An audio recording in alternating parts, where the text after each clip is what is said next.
So after teaching the movement fundamentals of having good spine position, being able to move into your hip, being able to pull yourself to the ground for loading and get into propulsion, all those things, good spine position, move into your hip, being able to get into your hip as you squat, those are all going to carry over to single leg movement and to movements we do on the field.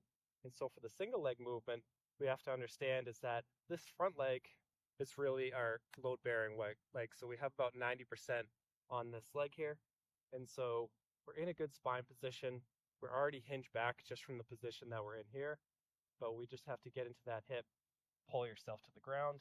So we teach this in the split squat first because everything is in a set position already. The next thing we'll teach is a reverse lunge. So for the reverse lunge, we're just stepping into the split squat. And so when we first teach it, step back into the split squat, keep a good spine position, get into your hip, pull yourself to the ground, and then it can be a little bit smoother as you learn that movement.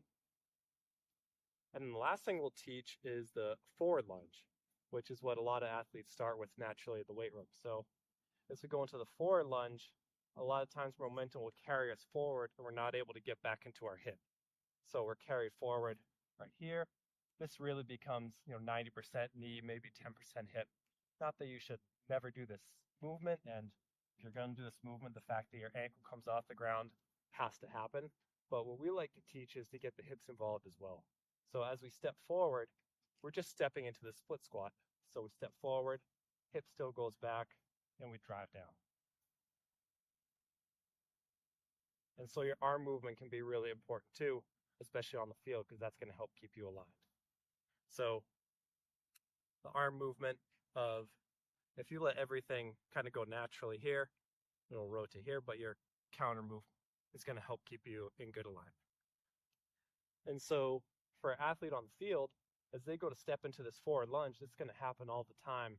For example, football wide receiver at the top of route, as they go to stop, their momentum's coming forward, but they still have to get back into their hip. Now, they might not get into a full lunge position here, but they might be slowing down and sticking this point here.